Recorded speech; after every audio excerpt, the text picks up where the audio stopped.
So hello guys, welcome back again to Automation 24/7.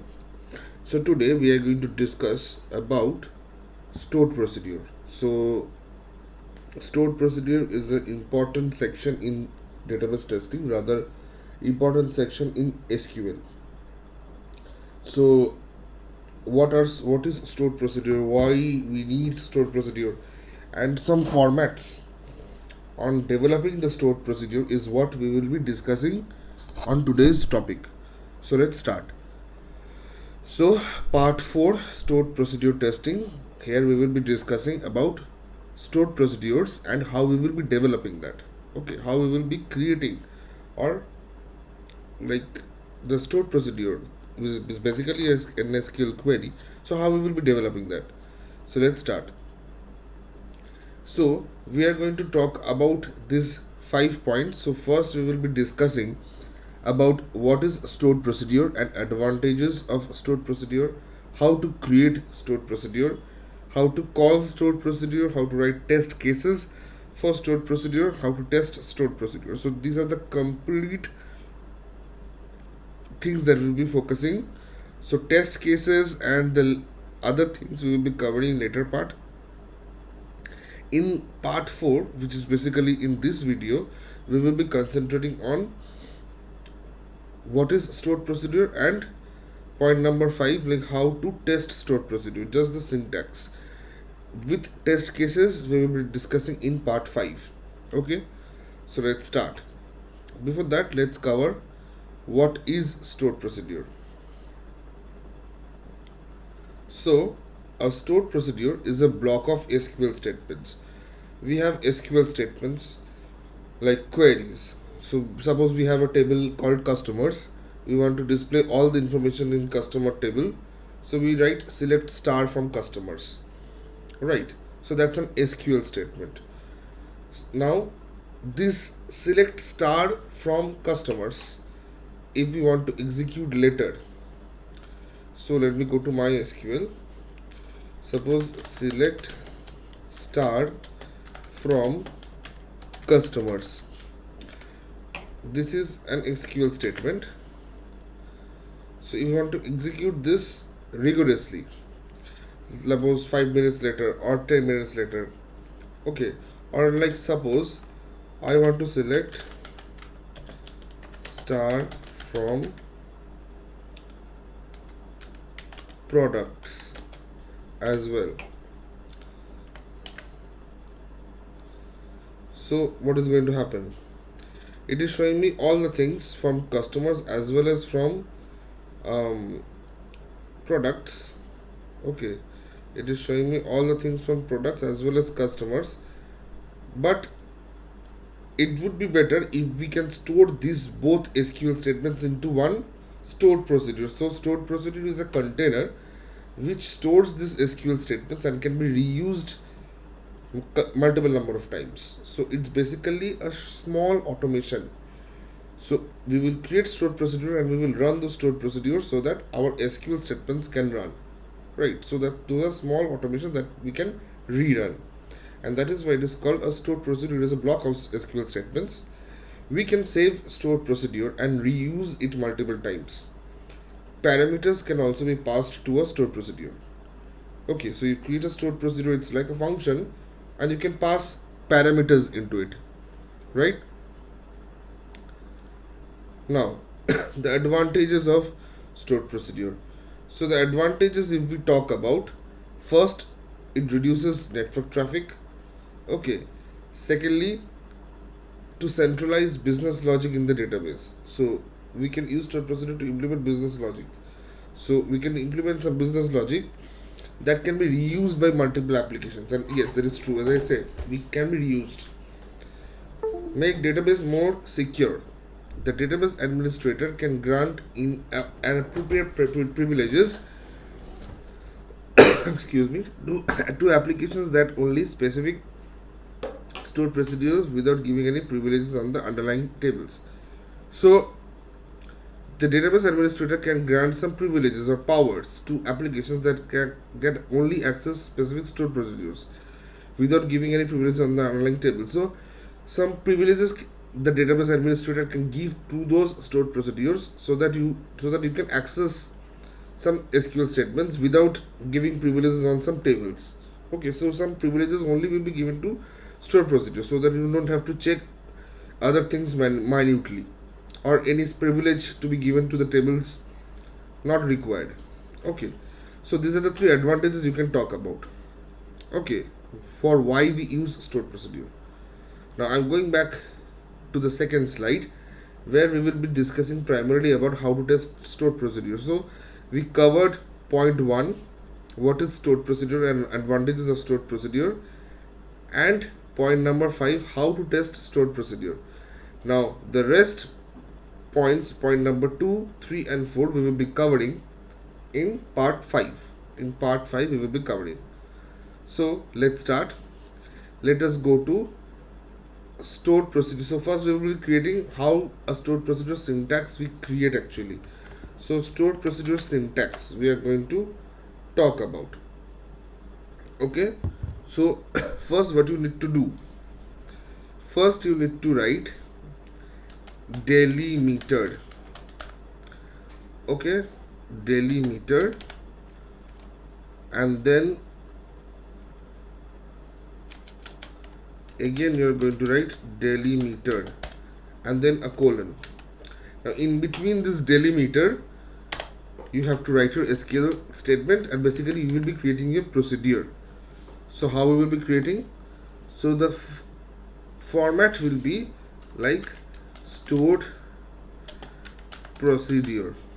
Okay, so stored procedure like will be the code, then you will be beginning, right, begin and then end statement, and in between that you will write all your stuff. Okay, all your stuff. Okay, so delimiter and then double slash, and then comes, so delimiter then double slash, then comes your stored procedure, like create stored procedure name. Okay, create procedure and then the stored procedure name, stored procedure name, and then you will be writing begin end statement, and in between this you will be writing your SQL statements. Okay, so this is the format. Okay, so I'm just commenting out and I'm just beginning with the proper format. So I have this classic models sample database, as you guys already know. In the previous videos I have already demonstrated that. So what will I do? I will be writing delimiter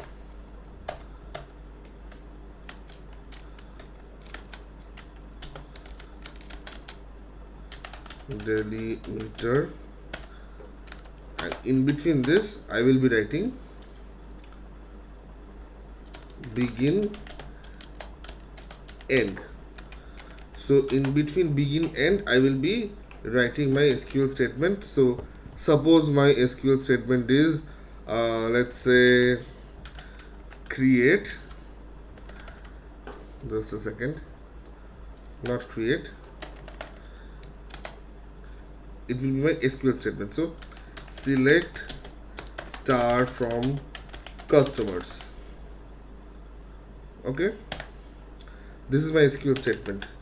And what will be my stored procedure? So I'm giving the stored procedure name. So stored procedure name will be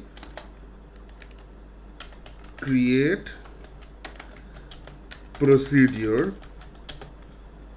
select all customers. Okay, so this is my stored procedure. Create procedure, which is the procedure name I have given. You can give any name, and begin and end, and in this between begin and end you will be giving the SQL statement, like what exactly your stored procedure will do. It will select all the data from the customers and delimiter. So what I'm going to do, I'm going to select this and run.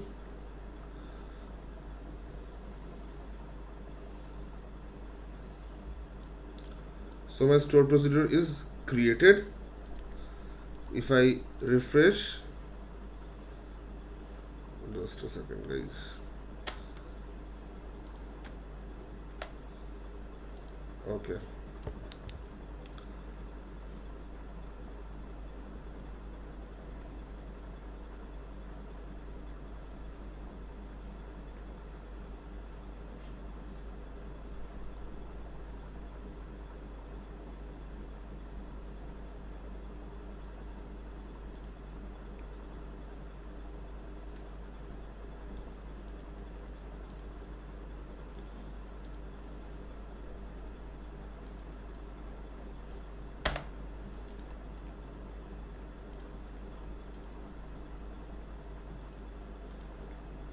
okay. So the delimiter comma, like I previously gave delimiter like this, so that is, this one is required for when we require parameters. So not so when you are creating without parameters, so it is like delimiter, okay, with double slash, then create procedure name, and then you begin and end, and in between you give a SQL statement. So as you can see, my stored procedure got created. Now I just created this stored procedure, so what will I do? Okay, so I will comment it out. So I will be creating, I will be basically calling this stored procedure, call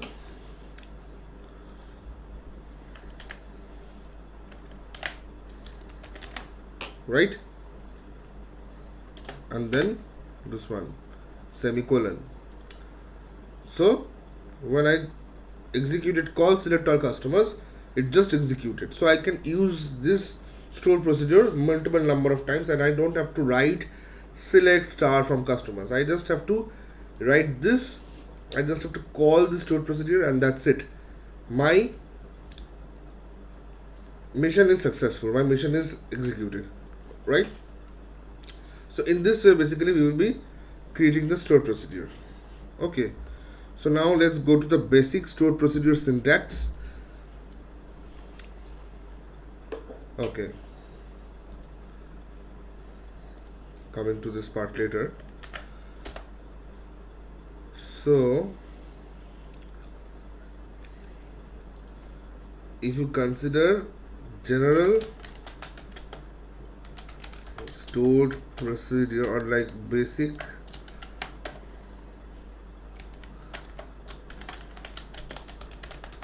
procedure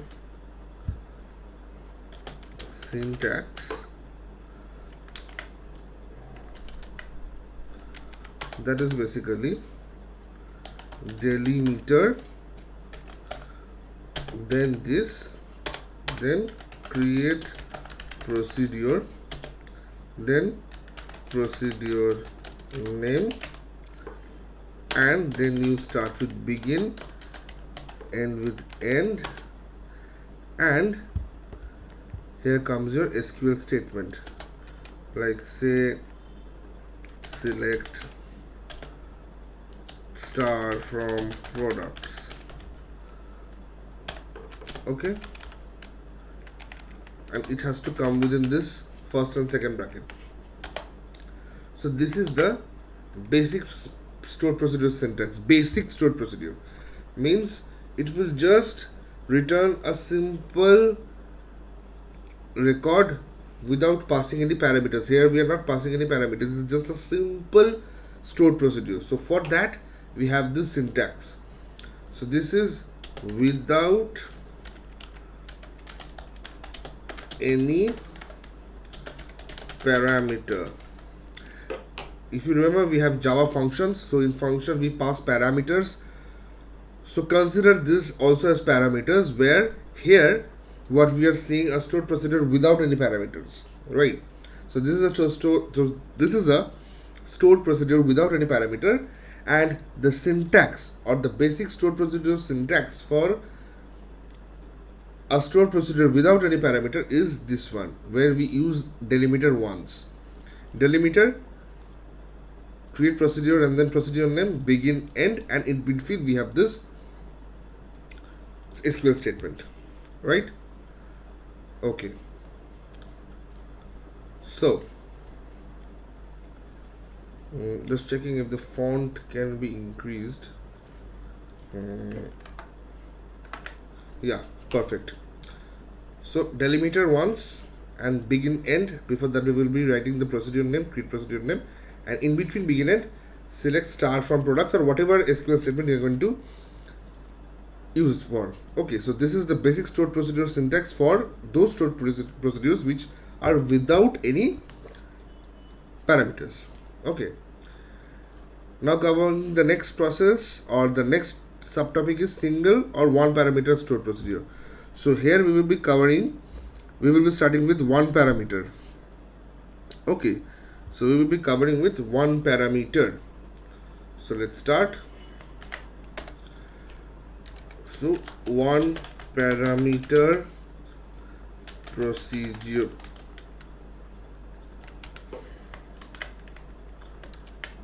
Okay, one parameter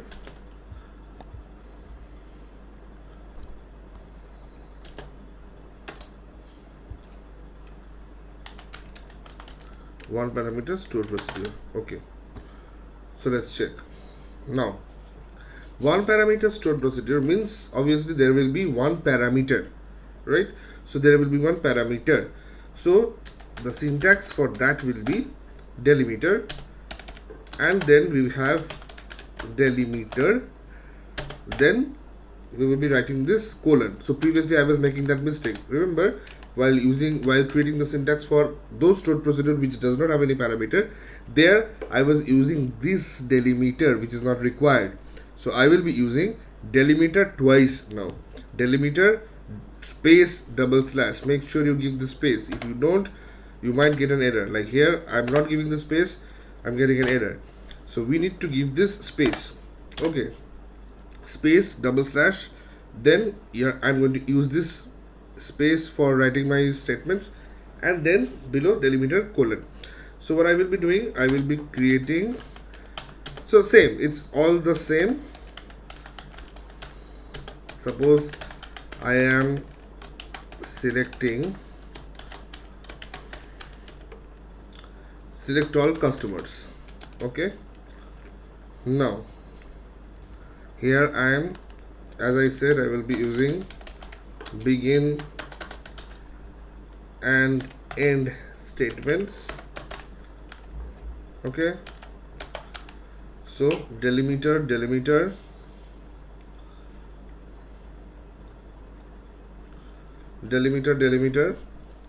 create procedure name, begin, end. In between I'm going to use the SQL statements. So suppose I am selecting all the customers from a particular city. Select star from customers where city equals my city. Okay, where city equals to my city. So we have to pass the parameters, because here we are not returning. Previously what I did, in without parameters, I just select star from customers. So here I'm passing some parameters, which is city. So based on this I have to pass some parameters. It's just similar like the functions what we have in Java. Okay, so what I'm going to write here, I'm going to write input. Okay, input, just I am giving my city. You can give any variable name, varchar 50. Okay, varchar 50.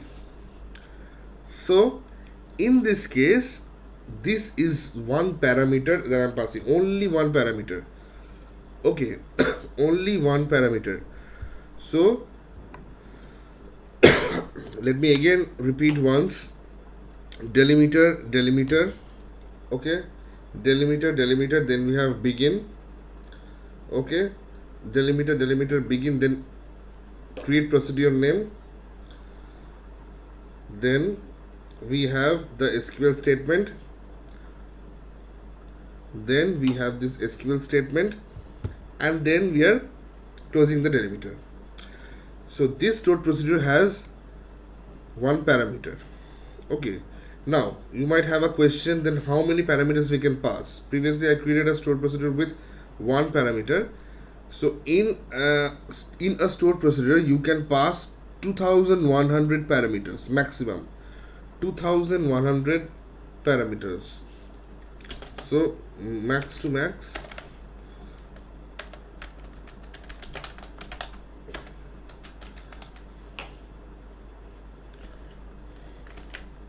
2100 parameters can be passed, right? Okay, so let's check then.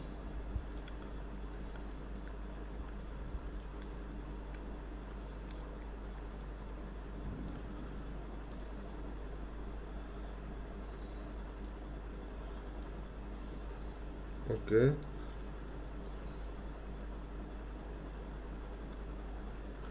the procedure got created. Let me refresh the page.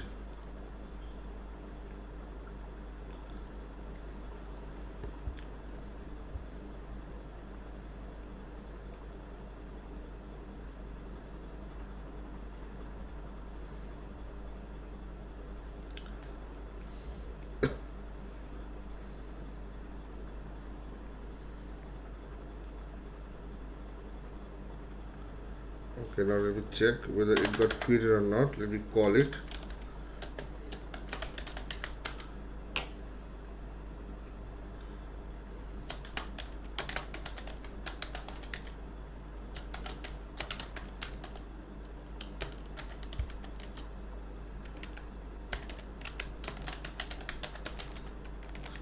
So Singapore, if I'm passing, so let me check once. Delimiter.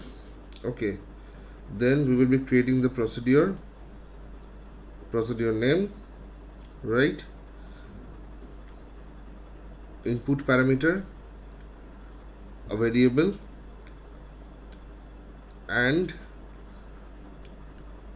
we are passing 50. Then begin statement, select, end. Okay,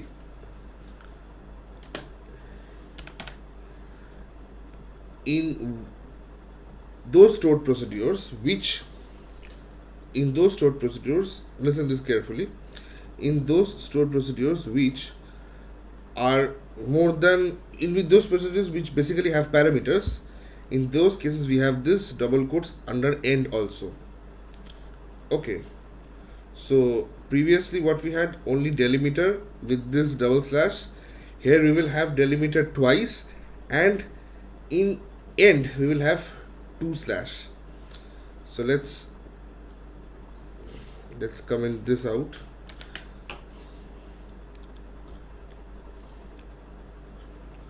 Let's refresh. So now this got created. Okay, so now what we will do, we will comment this one out, and we will be using this one.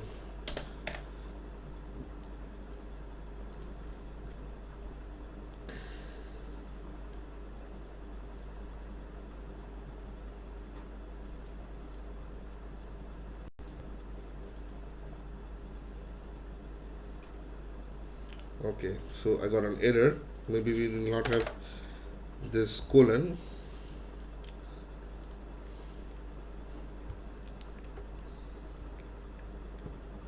Okay, I typed this one by mistake. So see, now I got the result. So here we used one parameter. Okay, here we used one parameter where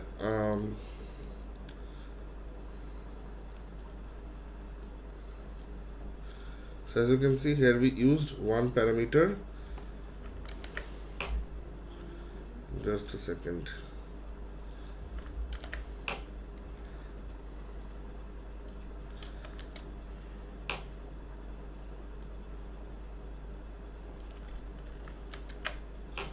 So here we used one parameter, okay, which is city. So this city we are using in this stored procedure parameter, so basically one parameter, and that is why this is a one parameter stored procedure.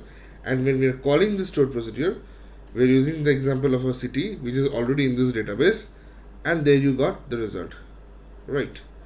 So this was one parameter stored procedure, and the format is this one: delimiter twice, begin end, and the end will be ending with double slash. Okay, okay. So now let's go to the second part, which is two parameter stored procedure. Okay, so two parameter stored procedure.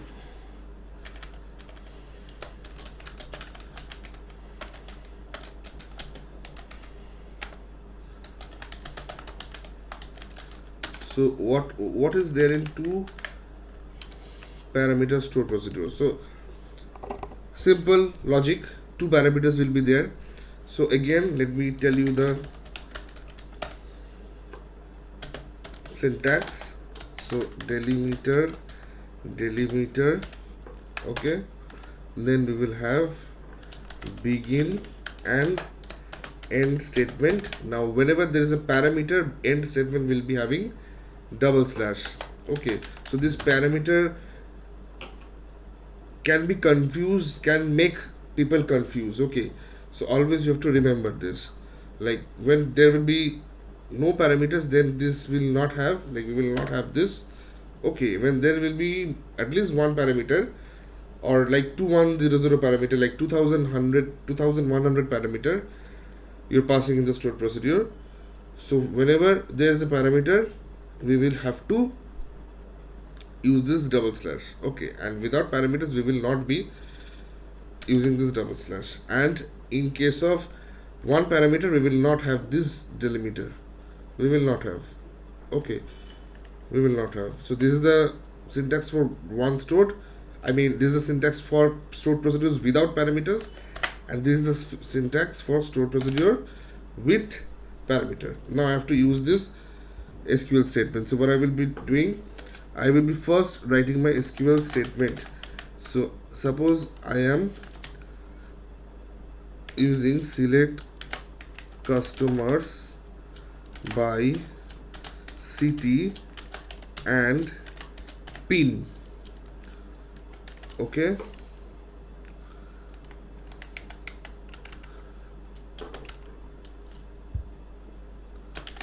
create procedure, this is the name. Okay, and here I will be passing my city varchar say 50, varchar 50, and again one input, basically say varchar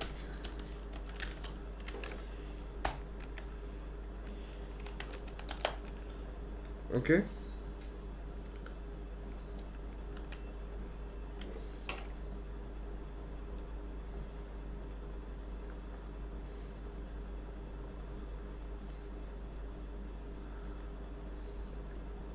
Sorry, I used the begin statement here. Begin will be here. Okay,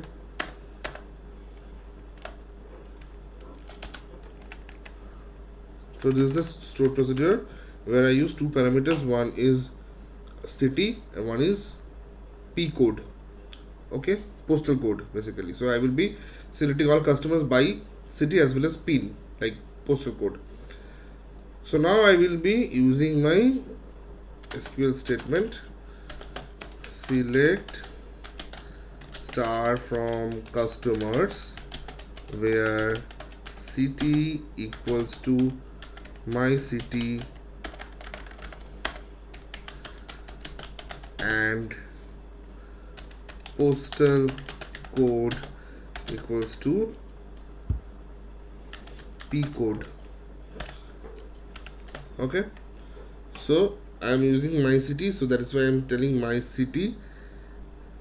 Okay, let's not make this capital C. So we have to be very careful with this naming conventions. Okay, so my city is city and P code is postal code, right? So let's check.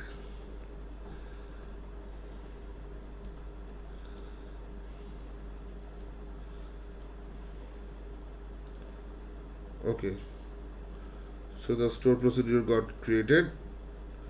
So select all customers by city and PIN. So here we used two parameters, my city and postal code.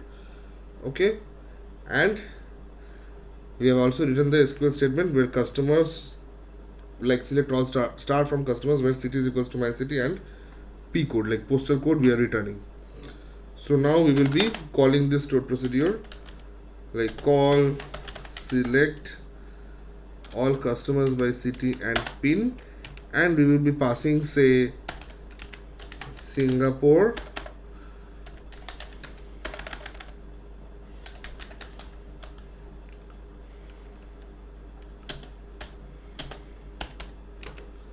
zero 79903. So these I already had from the database, and that is only what I'm using.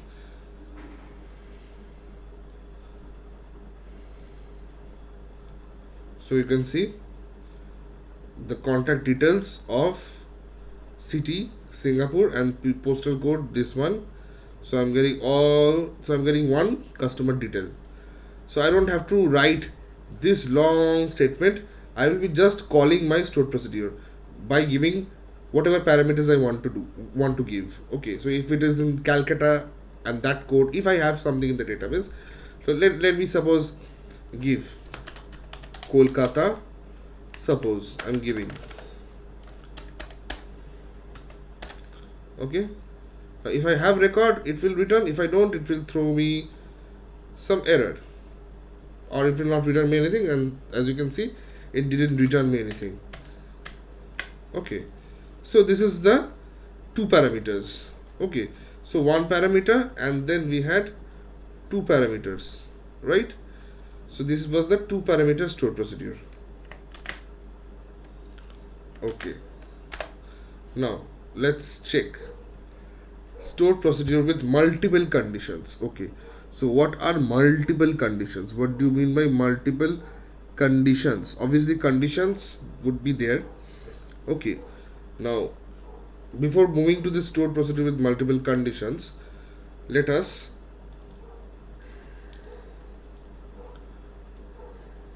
stored procedure with multiple conditions. Let us go to one scenario.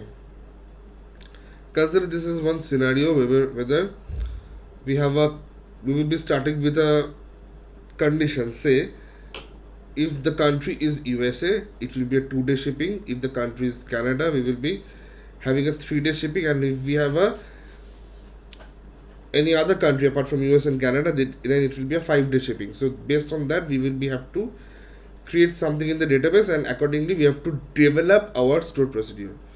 We are discussing about developing stored procedure, right?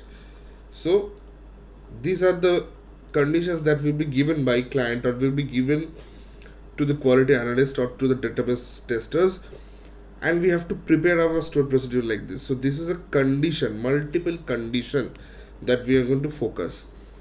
So let's start, right?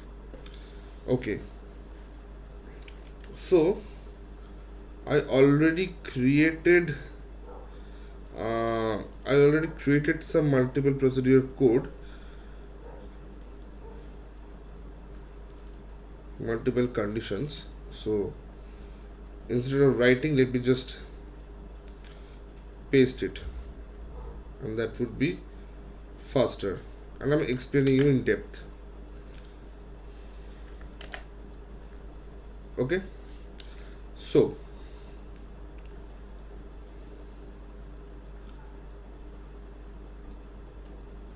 here we have a condition, as I said, 3 countries, US, Canada and any other country. So customer, based on the customer's country, if the customer is requesting shipping from US, then it will be 2 day, from Canada 3 day, other country 5 day, and then it will be ending. So our store procedure says, so the format delimiter, it doesn't matter if you use caps or without caps, doesn't matter. So we have created a procedure get customer shipping, okay, where we are passing two parameters. One is the customer number and shipping number. So into the begin and end statement, okay, into the begin, in between begin and end statement, we are writing the query. So let us focus on the query first. We will be declaring a customer country, okay, say varchar of 100, and what we will be doing, we will be selecting a country. So we obviously have to declare a country because country was not there, we have to declare that. So customer country is what we require. As I said, customer country is what we are declaring here, varchar 100. Then it says select country into customer country. So country, I mean we already have country, so select country into customer country from customers, where customer number is equals to p customer number. Okay, p customer number means what we have declared here in the stored procedure parameter, right? So this is the customer number and this is the shipping number. So we will be selecting all those customers, okay. So we will be selecting country into this customer country from those customers where the customer number is equals to, like, based on the customer numbers, okay. So we will be selecting the country into this customer country from customers using the customer number. Now there is a case that we can define in SQL. When USA, so case customer country, when USA, then set p shipping to 2 day shipping. When Canada, then set p shipping to 3 day shipping. Else set p shipping to 5 day shipping. So this is what I'm trying to say, the condition, the case, okay. So USA p 2 day, Canada 3 day, else p shipping 5 day. So we are returning p shipping also, what we have passed into the parameter, and based on this p shipping and p customer, we are getting the all the info, okay. So what we are going to do now, let's create this store procedure, okay. So hopefully it got created. Get customer shipping, so customer shipping got created. Now this customer shipping got created, but how we will be using it? So let me explain you once more.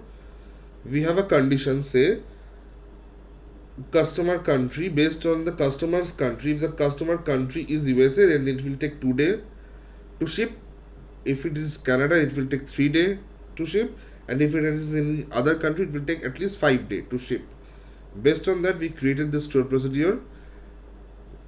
Now we need customer number as well as the shipping number, okay.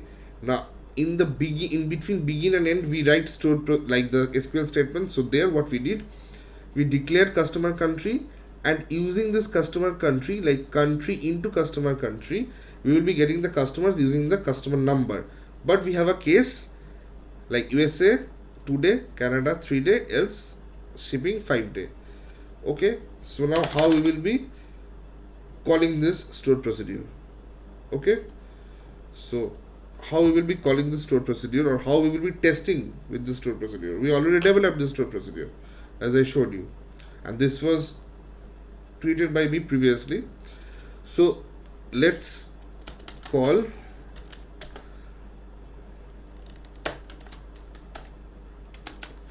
get customer shipping. Now suppose I'm using 260 comma @shipping, okay, @shipping, okay. Let me check, did I get anything?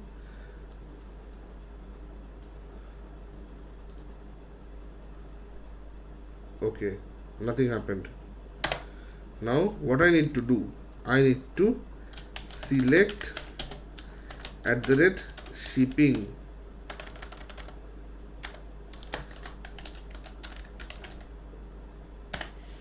Okay,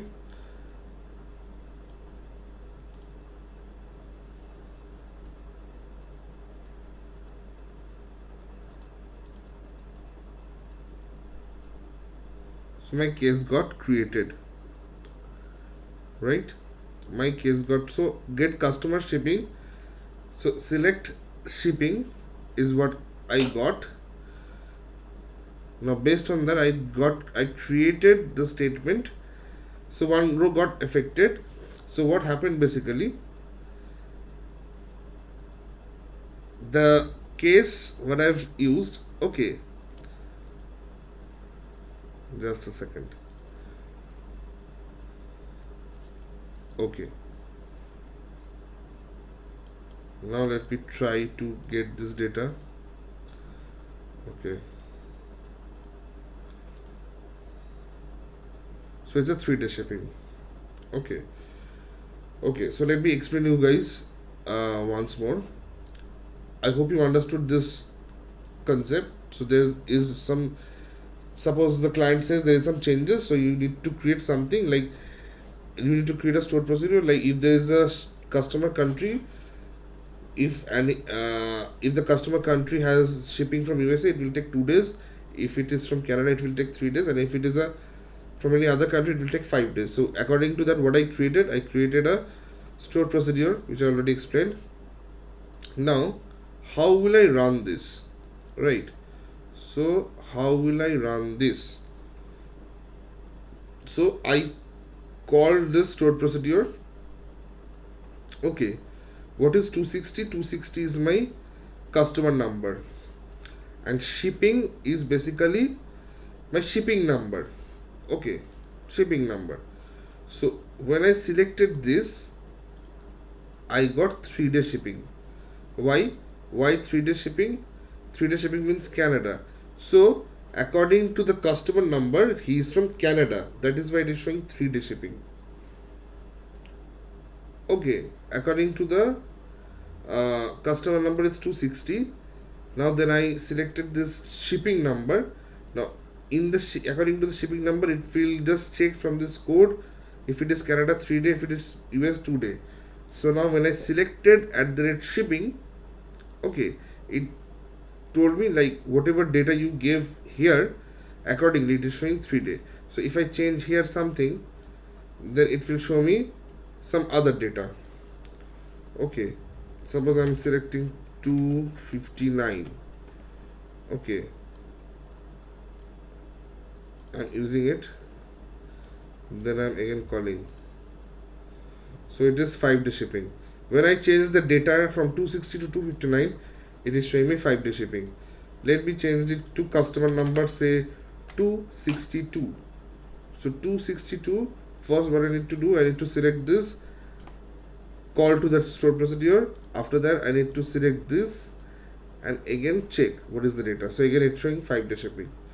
So for this special multiple case, we need to create the stored procedure like this, where we will have to pass the condition, like select a case and declare some variables. Now according to that variable, we will be selecting our query, like select country, okay, into customer country from customers. Now what is customer country? We have this, we will have put into this cases, right?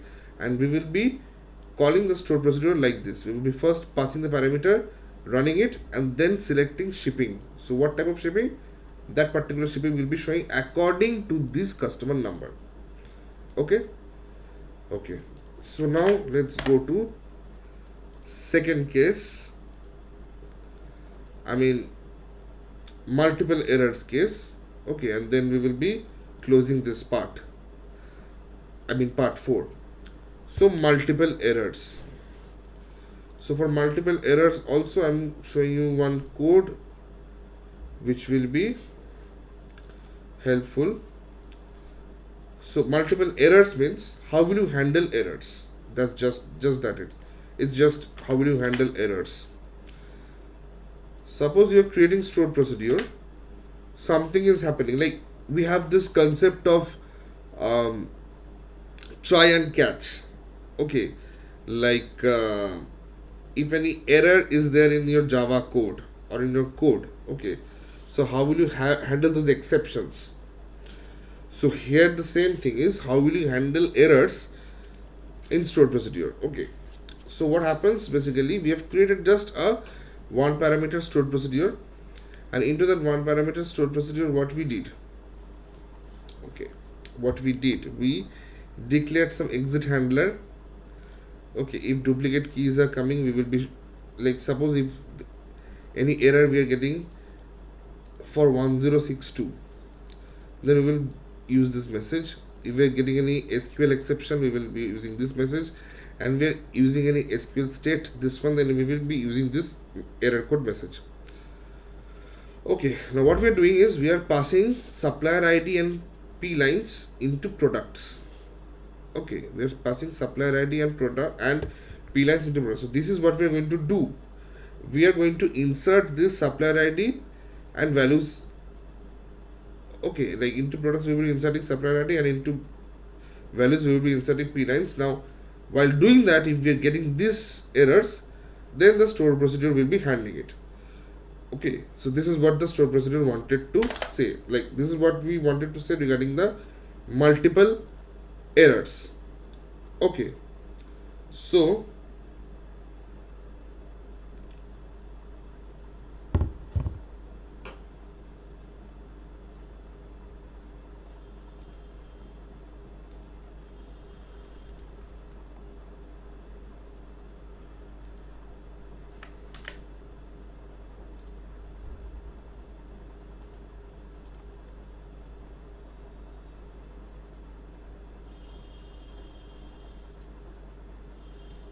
okay, hmm, let me go to this one. Yeah, okay,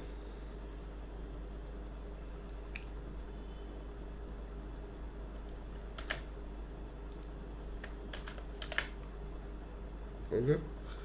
So here what we are doing, into the supplier products table, we're inserting the supplier product and product ID. Okay, values supplier ID, product ID, and we are basically checking by selecting count from supplier products where supplier ID in supplier ID. Okay, and we are declaring this statements, like if we are getting 1062, then this SQL exception, then this, then SQL state, then this. Okay, and we are passing two parameters, supplier ID and product ID. Okay, now let's check. Now let's check what basically is happening. Like how will you basically, like, verify? Okay,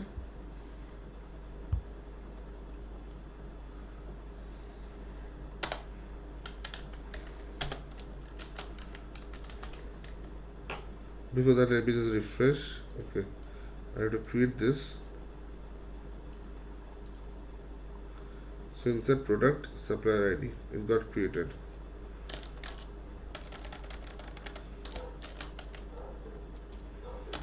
Insert supplier product, suppose I'm passing 1 and 1.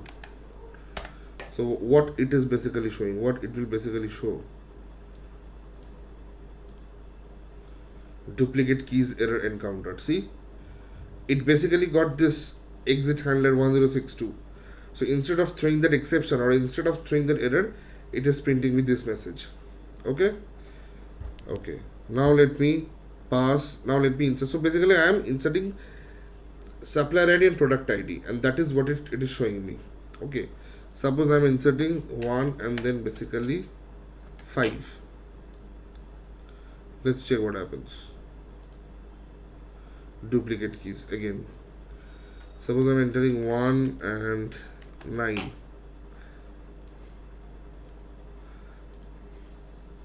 Duplicate keys. Okay, 2 and 9. Count 1. So here I didn't get any duplicate, it should be count 1. Now why count 1? Because in the stored procedure SQL statement I clearly mentioned to return the count values, or basically count from supplier products, where supplier ID is equals to in supplier ID. Now when I gave 2 and 9, so when I passed supplier ID 2, product ID 9, so how many supplier ID, so based on that it returned me the count value, where supplier ID is equals to in supplier ID. Okay, so it's returning me the count value. Okay, so let me enter 3 9 1 count. Okay, again 2 9, if I entering, it shows duplicate key, because right now I just entered 2 and 9, so it already got created, so that is why it says duplicate keys encountered. Okay, so in this way you will be you need to handle the error, you need to handle, like, you need to handle exceptions, you can consider, or errors. Okay, so if I'm trying to run something from the statement or from my SQL query, I might experience some possible errors. So how to handle those possible errors is basically how will you handle in SQL using the stored procedure, and that is like this. Okay, so we have covered almost all the possible ways how we will be developing the stored procedures, like how we will be developing our stored procedures. Okay, what is the format of writing the stored procedures? Okay, one parameter, without parameter, so we covered one single parameter, without any parameter, two parameters. Okay, multiple conditions, like if there is any condition like this proposed from client, then how we will be creating our conditions in stored procedure. And last but not the least, we handled the error, so how we will be handling errors while testing with the stored procedures. Okay, so those we will be handling like this. Okay, so hopefully you guys understood what I tried to mention in part 4. So in part 5 I will be coming with detailed test case wise analysis of stored procedure, like based on the test cases how will you execute these stored procedures. So thank you guys, thanks for watching, and please do subscribe automation 24/7 for more such videos. Thank you.